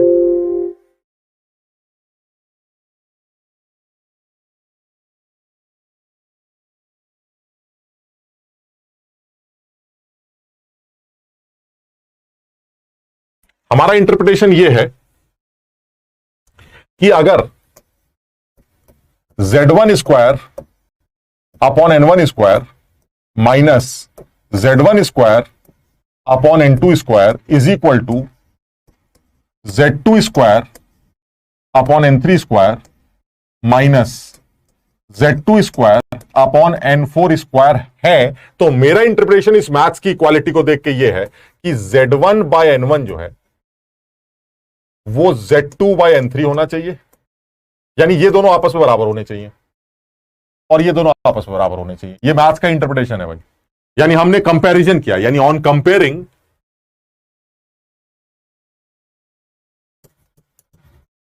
वी गेट दिस। इसी तरह से और क्या आ रहा है, इसी तरह से यह भी आ रहा है कि Z1 अपॉन N2 जो है वो Z2 बाय N4 होना चाहिए। ये दो बातें निकल के आ रही हैं। इससे और इससे क्या समझ में आ रहा है कि जो N3 होगा ना, वो N3 की वैल्यू वो Z2 bye Z1 into N1 होगी, और जो N4 होगा वो Z2 bye Z1 into N2 होगा। अब देखो, तुम समझने की कोशिश करना यार जरा, यानी मैं ये बताना चाह रहा हूं कि अगर Z1 का सैंपल हो और उसके अंदर एक इलेक्ट्रॉन N2 से N1 जंप कर रहा हो, तो Z2 के अंदर वही इलेक्ट्रॉन सेम एनर्जी तब एमिट करेगा जब वो N4 से N3 जंप करेगा, और N4 की ये वैल्यू होनी चाहिए और N3 की ये वैल्यू होनी चाहिए। समझो बात, इसको थोड़ा सा समझने की कोशिश करना। और वैसे भी ये सब थ्योरेटिकल है, हम इसमें सीधे मुद्दे की बात करेंगे, तुम्हें इतना याद भी नहीं करना पड़ेगा, लेकिन फिर भी कम से कम क्लैरिटी होनी चाहिए कि आप इस चीज को समझें कि जो N4 और N3 है वो N1 और N2 की मदद से कैसे निकाले जा सकते हैं फॉर सेम एनर्जी ट्रांजिशन। समझ पा रहे हो? A minus B is equal to C minus D, it doesn't mean A is equal to C. आप बिल्कुल सही करो शिवम, लेकिन इस कैलकुलेशंस में, जो कैलकुलेशन हम जिस कॉन्सेप्ट में, कॉन्टेक्स्ट में कर रहे हैं, वो कैलकुलेशन कंपेयर करने वक्त यही निकल के आएंगी। ये कोई मैथ्स की ए स्क्वायर माइनस बी स्क्वायर वाले फॉर्मूले नहीं लग रहे हैं इसमें। आप जो एनर्जीज कैलकुलेट करके ला रहे हैं, उन एनर्जीज की सेट वैल्यूज होती हैं। ये कोई भी आर्बिट्री वैल्यू गेन नहीं कर सकते। उन सेट वैल्यूज को कंपेयर करके आप सिर्फ यही कंपैरिजन कर सकते हैं कि अगर this minus this is equal to this minus this, so comparing you will get this and this will be equal to this and this is only, क्योंकि आप सारी वैल्यूज यहां पर कोई हर तरह की वैल्यूज नहीं आ सकती। ये बहुत सेट वैल्यूज होती हैं, तुम्हें पता है N1 N2 they are stationary orbits. ऐसी कोई भी वैल्यू आप N1 N2 को नहीं दे सकते। तो इसका मतलब ये हुआ कि यहां पर कंपैरिजन किया जा सकता है और इस कंपैरिजन से ही ये रिजल्ट निकाला जा सकता है। अच्छा, इस रिजल्ट का आप देखो एप्लीकेशन करके बताता हूं मैं तुम्हें, क्या एप्लीकेशन है। सबसे पहले तो यहां जरा ध्यान से देखना, अगर Z1 Z2 की बात करें तो क्या ये इंटीजर होते हैं? हाँ sir, Z1 Z2 integer, atomic number है यार, इंटीजर ही होंगे। अच्छा, क्या N1 इंटीजर होता है? हाँ सर, N1 अरे ऑर्बिट का नंबर है सर, इंटीजर ही होगा। So integer divided by integer into integer. क्या ये इंटीजर आएगा हमेशा? नहीं सर, ये जरूरी नहीं। Integer divided by integer into integer, ये हमेशा इंटीजर आए, ये जरूरी नहीं। क्या मतलब हुआ सर? n1 की कोई भी वैल्यू अगर दी जाए तो उस n1 की वैल्यू को रखकर जरूरी नहीं है कि n3 की हर बार कोई वैल्यू मिले इंटीजर। समझो बात। इससे और क्या पता चला सर? अगर n2 z2 by z1 multiply करेंगे तो इससे भी कोई जरूरी नहीं है कि n4 हमेशा इंटीजर है। लेकिन जहां जहां n3 और n4 इंटीजर आएंगे वहां वहां इक्यू एनर्जी ट्रांजिशंस आपको देखने को मिलेंगे, क्योंकि इंटीजर वैल्यूज तो ऑर्बिट्स की होनी चाहिए। इसको सब लोग समझने की कोशिश करना। अब अपने काम की बात करते हैं। ठीक, काम की बात क्या है? इसी फॉर्मूले को यहां अप्लाई करके दिखा देते हैं। क्या है? मान लीजिए ये सैंपल है जो हमारा Z1 वाला सैंपल था। ठीक, तो मान लीजिए Z1 हमारा हाइड्रोजन सैंपल। अब अगर हाइड्रोजन सैंपल है तो Z की वैल्यू क्या होगी? 1 होगी। ठीक, तो Z1 हमारा 1 हो गया। अब एक इलेक्ट्रॉन जो है ये ऊपर से नीचे जंप कर रहा है, मान लीजिए 2 से 1 पे जंप कर रहा है। अब वो पूछ रहा है कि अगर कोई हीलियम प्लस का सैंपल हो जिसका Z2 होता है, वहां पर एक इलेक्ट्रॉन कहां से कहां जंप करे ताकि ये दोनों एनर्जी सेम हो जाए। यही तो टॉपिक पढ़ रहे हैं हम कि हाइड्रोजन के अंदर वो ट्रांजिशन अगर दे रखा हो तो सेम एनर्जी का ट्रांजिशन हीलियम प्लस में कहां होगा, यही तो पूछ रहा है। तो मैंने कहा देखिए ऐसा किताबी बात है, ये आपके सामने है। आपको n1 दे रखा है, आपको n2 दे रखा है, आपको z1 दे रखा है, आपको z2 दे रखा है। आप n4 और n3 निकालना चाहते हैं, आप n4 n3 निकाल लीजिए। यहां रख के देख लीजिए। n3 is equal to z2 कितना है? 2 बाय 1 इंटू n1, यानी 2 बाय 1 इंटू 1 कितना आया? 3, यानी n3 की वैल्यू, सॉरी 2, n3 की वैल्यू 2 आ गई। अब n4 निकाल के देखते हैं। 2 बाय 1 इंटू 2, n2 की वैल्यू कितनी है? 2, तो 2 बाय 1 इंटू 2 कितना आया? 4, यानी n4 की वैल्यू क्या है? क्या सीखने को मिल रहा है? सीखने को यह मिल रहा है कि हाइड्रोजन के अंदर अगर कोई इलेक्ट्रॉन 2 से 1 में जंप करता है तो जो भी एनर्जी बाहर निकल के आती है वो वही एनर्जी होती है जब हीलियम प्लस का एक इलेक्ट्रॉन 4 से 2 में जंप मारता है। समझो, and this is equal energy transition. अभी मैं इसका आसान तरीका बताता हूं तुम्हें, लेकिन तुम्हें थ्योरेटिकली जो समझाना चाह रहा हूं उसको समझने की कोशिश करो। Equi energy transitions hydrogen like samples में अलग अलग जगहों पर दिखाई दे सकते हैं, लेकिन यह जरूरी नहीं है कि हर बार ऐसा हो। यानी मेरा जो ट्रांजिशन है वो जरूरी नहीं है कि आप भी करें, लेकिन कर रहे हैं तो मैं टिक कर दूंगा, क्योंकि ना करने की गुंजाइश यहां पर है। अगर n4 और n3 सॉल्व करने से इंटीजर नहीं आया तो इसका मतलब मेरा ट्रांजिशन आपके अंदर नहीं हो रहा है। समझो। निधि शाबाश, 4 से 2 में। इसका यूज बताते हैं, मतलब इसका डायरेक्ट एप्लीकेशन की बात करते हैं, लेकिन तुम थोड़ा समझने की कोशिश करो। अभी इसको समझने की कोशिश करो।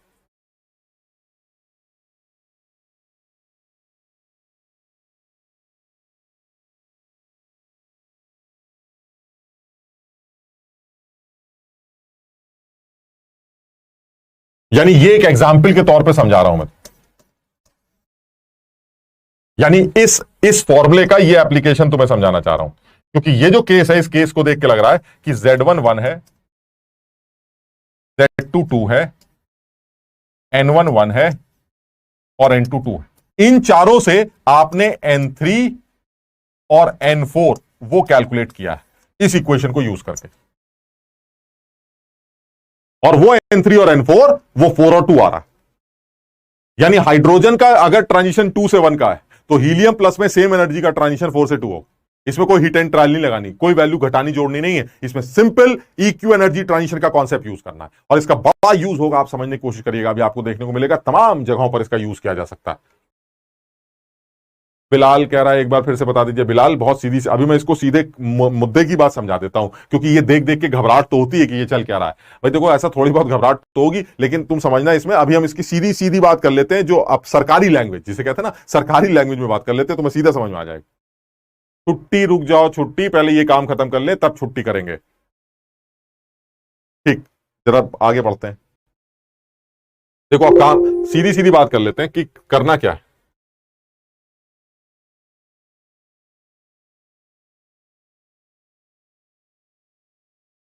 करना यह है,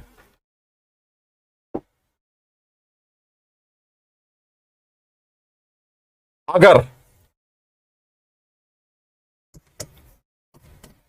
हाइड्रोजन का कोई भी ट्रांजिशन आपको दिया जाए, कोई भी ले लेते हैं 3 से 2, और आपसे पूछा जा रहा है कि हीलियम प्लस में एक ही एनर्जी का, इसी एनर्जी का ट्रांजिशन कहां से कहां का होगा, सेम एनर्जी, तो बिल्कुल सीधा जुगाड़ बताने, तुम्हें दिमाग नहीं लगाना, बिल्कुल सीधा जुगाड़। अगर यही काम हीलियम प्लस में करना है। तो हीलियम प्लस का जेड कितना होता है? हीलियम प्लस का जेड से 2 होता है। ठीक, तो आप इस ऑर्बिट को, जो ऊपर वाला ऑर्बिट, उसको 2 से मल्टीप्लाई कर दीजिए तो आपको ऊपर वाला ऑर्बिट मिल जाएगा 6। इस नीचे वाले को भी हीलियम प्लस के जेड से मल्टीप्लाई कर दीजिए तो आपको नीचे वाला ऑर्बिट मिल जाएगा 4।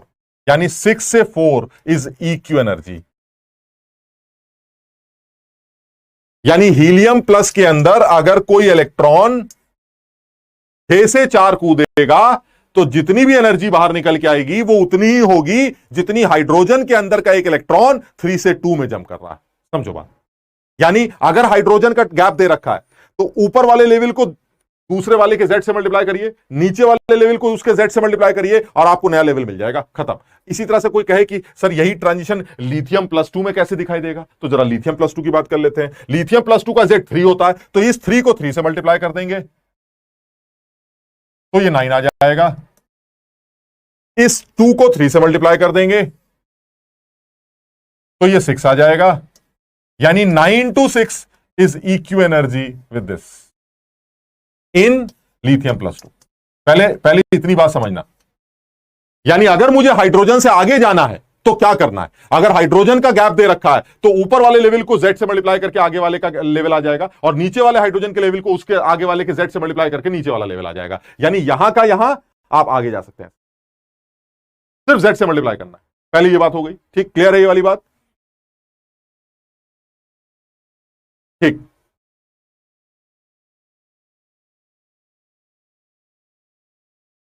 अच्छा, अब ऐसा भी तो हो सकता है सर कि मुझे वापस लाया जाए कि हीलियम प्लस का 6 से 4 वाला हाइड्रोजन में कौन सा होगा, तो आप कैसे करेंगे?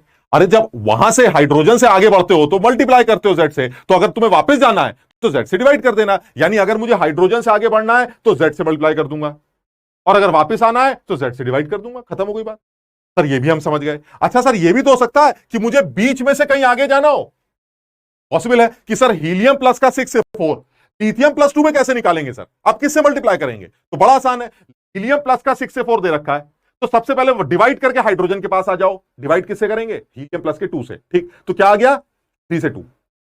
अब आप लिथियम के पास चले जाइए, खत्म हो गया 3 से मल्टीप्लाई करके। यानी अगर आपको बीच में से आगे जाना है तो पहले बीच में से हाइड्रोजन के पास आ जाइए डिवाइड करके और फिर मल्टीप्लाई करके आगे वाले के पास चले जाइए, खत्म हो गई खेल। अब इसमें पुरानी वाली सारी बकवास छोड़ो, सीधे इस कॉन्सेप्ट को याद कर लेते हैं कि इक्वल एनर्जी ट्रांजिशन में अगर किसी भी हाइड्रोजन लाइक सैंपल में एक ट्रांजिशन दे रखा है तो वो इक्वल एनर्जी दूसरे में है या नहीं, वो आप आसानी से चेक कर सकते हैं।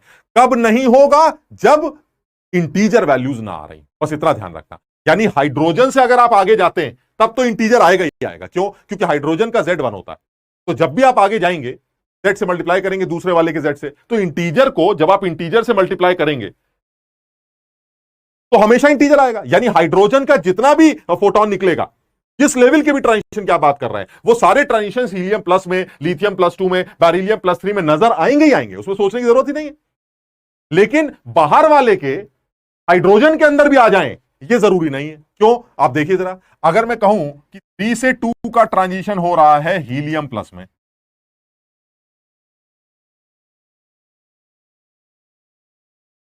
हीलियम प्लस में 3 से 2 का ट्रांजिशन हो रहा, बताइए हाइड्रोजन में सेम एनर्जी का ट्रांजिशन कौन सा होगा? कैसे निकाले सर? डिवाइड कर दीजिएगा, वापस आ जाइएगा। चलिए डिवाइड कर देते हैं। जब आप डिवाइड करेंगे तो किससे डिवाइड करेंगे? हीलियम प्लस के जेड से। इसको भी किससे डिवाइड करेंगे? हीलियम प्लस के जेड से। क्या लेवल आ रहा है सर? ये तो 1 आ रहा है लेकिन ये 1.5 आ रहा है। 1.5 क्या होता है सर? कुछ नहीं होता। तो इसका मतलब ये हुआ हीलियम प्लस का 3 से 2 वाला ट्रांजिशन जितनी भी एनर्जी का है वो उस एनर्जी का ट्रांजिशन हाइड्रोजन के अंदर हो ही नहीं सकता।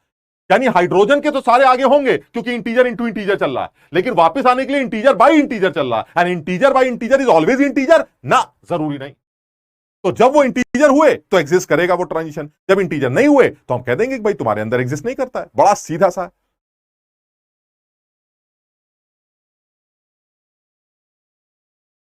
सबके समझ में आ रहा है भाई? इसको आराम से समझ लेना एकदम, मतलब समझो तुम्हारी बहुत सारी मुसीबतें दूर हो जाएंगी। आप ओरली सवाल कर सकते हैं, जिनको बुक्स में लिखा जाता है कि वो हम किताबी मेथड है और हम हिट एंड ट्रायल लगाते हैं, क्या करते हैं पता नहीं क्या क्या करते हैं। अदरवाइज बिल्कुल क्लियर है एकदम।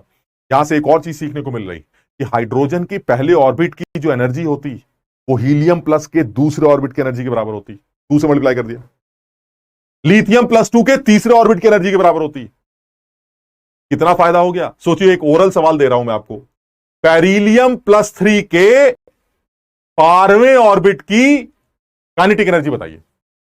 यानी बेरिलियम +3 में अगर कोई इलेक्ट्रॉन 12वें ऑर्बिट में नाच रहा है तो उसकी काइनेटिक एनर्जी बताइए। अरे सर 12वां ऑर्बिट, वो तो 13.6/12 का स्क्वायर, 12वां तो आपने याद भी नहीं करवाया। अरे जो मैंने याद करवाए हैं वो तो सोचो, मैंने तुम्हें 7 ऑर्बिट हाइड्रोजन के याद करवाए, हो तो गया बेरिलियम का। बेरिलियम का 12वां हाइड्रोजन का तीसरा होगा, क्योंकि बेरिलियम का Z4 होता है। 12/4 3। और क्या तुमने हाइड्रोजन का 3 याद किया है? हाँ सर 3 याद किया है। 1.51 माइनस में होती है तो काइनेटिक एनर्जी प्लस में 1.51 ईवी आएगी। यानी बेरिलियम +3 के 12वें ऑर्बिट के अंदर नाचते इलेक्ट्रॉन की काइनेटिक एनर्जी प्लस में 1.51 ईवी निकल के आएगी। मैंने वो लेवल डायग्राम याद कर रखा है, मैं 12, 18, 24 सब निकाल के बता सकता हूं। मुझे कुछ नहीं करना, पेन भी नहीं उठाना पड़ेगा। आप इसको समझने की कोशिश करिए, सब लोग इसको ध्यान से।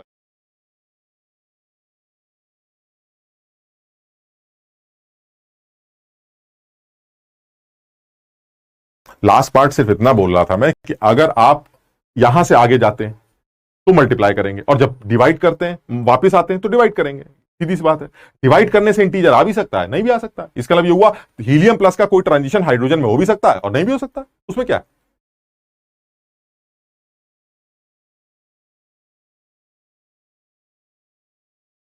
सब लोग समझने की कोशिश करना भाई, बिल्कुल सीधे। मतलब मैं यहीं पर एक छोटा सा ऑब्जेक्टिव लिख देता हूं जो लोगों के लिए बवाल मचा देता है एकदम। फाइंड आउट द डिफरेंस, बल्कि छोड़िए डिफरेंस भी छोड़िए, find out the wavelength of photon emitted during transition from 24 से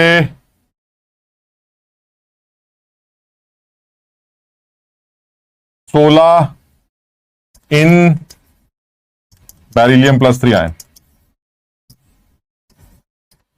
पर लोग खत्म हो गए एकदम। वो सोचेंगे यार रिडबर्ग वाला फॉर्मूला लगाएंगे, 1/24 का स्क्वायर, 1/16 का स्क्वायर, खत्म। आदमी कहेगा रुको यार, कहां के ट्रांजिशन की बात कर रहे हो? बेरिलियम की बात कर रहे हो? कहां से कूद रहे हो? सर 24 से कूद रहे हैं। तुम्हारा 24 से 16, वो हाइड्रोजन का 6 से 4 होगा। मानते हो सब लोग? 24 को 4 से डिवाइड किया, बेरिलियम का Z कितना होता है? 4 होता है। तो यानी 24 को 4 से डिवाइड किया तो 6 आ गया, और 16 को 4 से डिवाइड किया तो 4 आ गया। हाइड्रोजन के 4 से 6 वाला गैप ही बेरिलियम का 24 से 16 होगा। क्या हाइड्रोजन का 6 याद है? हाँ सर याद है। 4 याद है? हाँ सर याद है। क्या एनर्जी का गैप आ जाएगा? आ जाएगा। 12,400 में पुट कर देना, लैम्डा बाहर आ जाएगा। ये सब बकवास करने की जरूरत ही नहीं। वो कहेगा तुम किसका निकाल रहे हो? हाइड्रोजन का थोड़ा ना पूछा है। तुम कहोगे तुम्हारा आंसर आ गया ना, चुप रहो, भागो यहां से, खत्म। सब लोग समझना इस बात।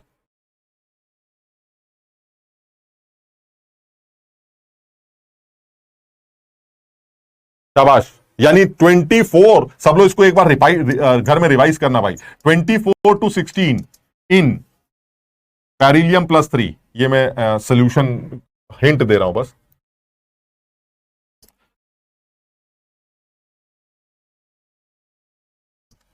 Is 6 to 4 in hydrogen. This is the hint.